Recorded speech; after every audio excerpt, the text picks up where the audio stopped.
2 3.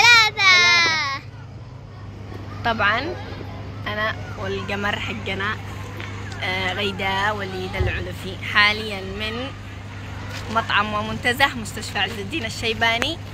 الآن حاليا إيش نعمل يا غيداء؟ نصور لكم ما هو المسلسل حق الجزء الثاني إن شاء الله في رمضان. الجزء الثاني كلهم دارين معلش. والله ايش هو الجزء الثاني؟ حق مسلسل دروب المرجلة إن شاء الله يعجبكم. ايش في ذا الجزء؟ ايش في حاجة غششيهم، يلا نغششهم.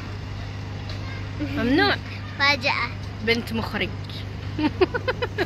طيب خلاص انتظرونا في رمضان في مسلسل دروب المرجلة الجزء الثاني إن شاء الله.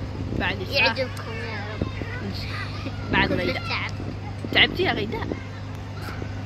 هذا السنة أكثر من السنة الأولى. السنة الأولى تعبت أكثر من هذه السنة.